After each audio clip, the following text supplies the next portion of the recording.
again, people of the internet. I'm Papa Hefe and welcome to my channel. So I'm headed across town today to meet up with Madre Hefe at Cycle Gear. One of the kids in the Hefe familia is getting to the age where she's about ready to start riding her own bike, and she's wanting to start riding in the next year or so. We figured we'd give her a start by riding on the back of my bike to and from school. But of course that means she's gonna need proper gear, you know, gloves, jacket, helmet, all that stuff. So we're probably just doing a fitting today, but you never know, it's Black Friday. They might have exactly what she wants and needs on sale and we end up picking it up today. So we'll find out. I was pulling all my stuff together, getting ready to head out the door, and it's 75 doggone degrees outside and it's almost December. So yeah, I decided to just go in short sleeves because why the hell not? And I've lived in the deep south most of my life, and this weather still throws me for a loop every year. It's just wildly unpredictable. I mean, it was like 110 degrees for an entire month straight, and then it dropped down to the 20s. Someone actually said, and I thought it was hilarious, it dropped from 90 to 20 like somebody saw a cop, and that's totally true. But then a week later it was 60 degrees again, and then it was 40, and now it's 75-ish. That's just that coastal weather for you, man. And I figured since I'm out today on my bike riding across town, this would be a great time to do a follow-up to my video from a while back about whether or not motovlogging is dead. I got a really great response on that, but it seems like there's still some people who want to get into it, but they have trepidation. And the biggest issue for a lot of people seems to be, man, if I really want to get into this, I'm gonna have to sink a lot of money into it. And you know what? That's just totally not true. I got into it on the cheap, and you can too, and I'm going to walk you through how to do that. Now, of course, the absolute first thing that you have to have is a motorcycle. If you're making moto vlogs without a motorcycle, you're not making moto vlogs, you're just vlogging. But even that can be done cheaply. You don't have to walk into a dealership and spend $10, $15, $20, $30,000 on a brand new motorcycle. You can go onto Craigslist, Facebook Marketplace, Let Go, and if you're patient enough and keep an eye out and really examine what you're looking at, you can get a decent running motorcycle as low as, you know, $800 to $1,500. The Volusia that I had before this, I paid $1,200 for it, and honestly, I probably could have paid less. The next thing you're going to need, of course, is a helmet. And I can't enough recommend getting a full face helmet for a number of reasons. One, if you're motovlogging, eventually you want to be able to talk and engage with your audience. And that means you're going to need a mic, and without a full face helmet, you're going to get nothing but wind noise. Two, you want the protection. My first full face helmet paid for itself on the first day that I used it. This kid was riding in front of me and kicked up a pebble and hit me right in the visor, would have been right in the eye. You know, every time I cross over into Florida, I see these cats riding around wearing no protection other than like sunglasses and a baseball cap, and all I think to myself every time I see that is, that's a guy who's never taken a dragonfly to the face at 90 miles an hour. Now, helmets are one of those areas where, as a general rule, you totally get what you pay for. But that doesn't mean that you have to go out immediately and buy yourself, you know, a top-of-the-line Shoei. You can make do with a mid-range helmet, and it'll be absolutely fine. If budget is a concern for you, people are selling helmets on Craigslist all the time, generally pretty new. If you have a Cycle Gear in your area, go up there. They offer financing on all the stuff you could possibly need. The helmet that I'm using is a built Techno 2.0, which, you know, came with the Senna built into it. It's got a built-in sun visor. It's really nice for the price point.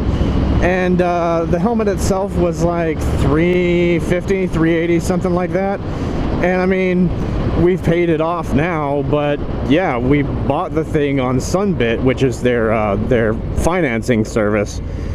One, because I didn't feel like dropping that kind of cash immediately, and two, because it builds our credit.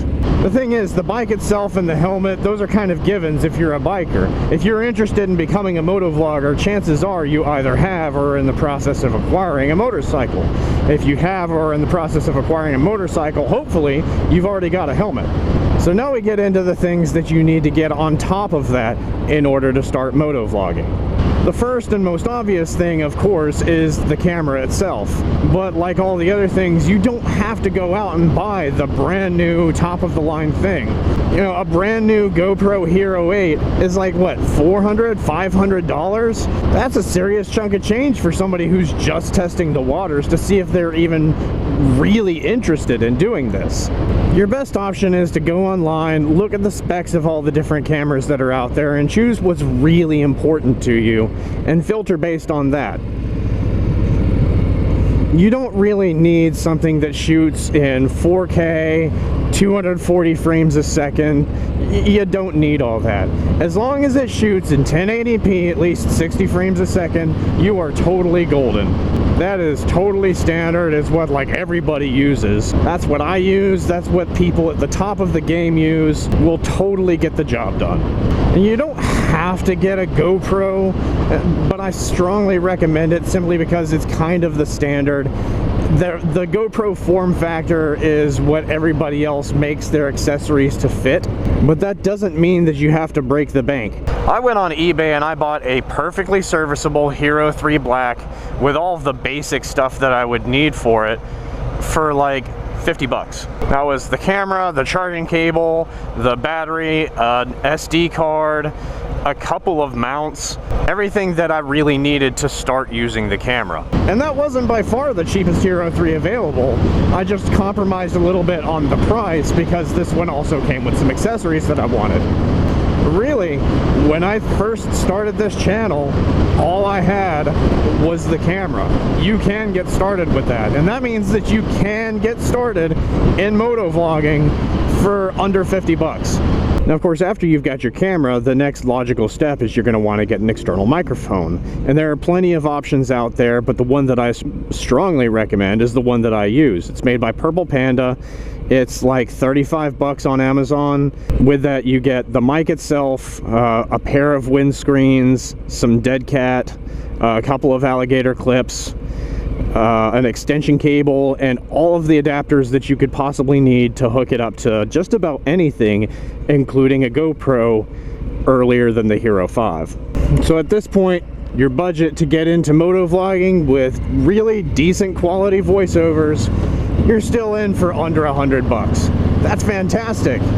All right, now what about software? You want to do editing, you want to make decent thumbnails, you want to do some color correction. That's going to cost money, right? Well, it doesn't have to. I'm going to let you folks in on a little secret. I don't pay for any software. Now, that's not to say that I'm using pirated software to make my videos. I'm not saying that I'm ethically against it. I'm just not using pirated software because it's not necessary. So for your thumbnails, yeah, you could use Photoshop. I don't use Photoshop. I don't even like Photoshop. As a matter of fact, Adobe as a company, they kind of make my skin crawl. I use GIMP. That's an acronym for Graphic Image Manipulation Program. It's open source. It was built in Linux, but it's available for every platform. And it has all of the tools that you could possibly need for editing photos, including, you know, making pretty decent thumbnails. For editing, I use Olive. Most people have never heard of Olive. Until not incredibly long ago, I had never heard of Olive, and that is an absolute shame because Olive is amazing. Olive is to Premiere what GIMP is to Photoshop. It's an open source, non-linear video editor that has all of your basic functions. It's free, it's fantastic, and it's what I use for editing all of my videos. Many unbearable hours later. Check out that sunset. Isn't that pretty?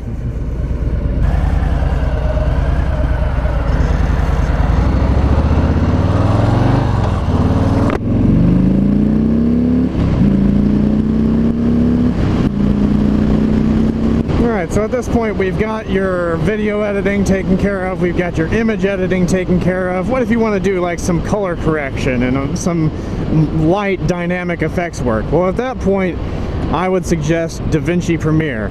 And the thing about DaVinci Premiere is that they offer a free version. It's just hard to find. You gotta really dig through the website to find it because they totally want to steer you towards the paid version. But the free version is actually really fantastic. It only has a few of the features that are available in the full version removed. And honestly, if you're to the point where you're needing those features, you're probably beyond the point where a thing like DaVinci is really going to serve your needs in the first place. And with those 3 bits of software, GIMP, Olive, and DaVinci, you've got all of your video editing needs taken care of. That's literally all that I use in making my videos. Now, of course, there are arguably better or more feature-rich options out there for all of this stuff. The camera, the mic, the software, all that stuff. But we're not trying to get the absolute objectively best version of everything. We're trying to make the barrier to entry as low as possible. And I really think that getting access to all the tools necessary to be at least a middle-of-the-road motovlogger for under $100, that's a steal. While it's nice to have better equipment than that, honestly, the best way to improve your videos beyond that point is just to practice. Get used to talking to yourself on camera, get used to editing, figure out new techniques and styles. I'm changing things up all the time, trying a different thing with just about every video.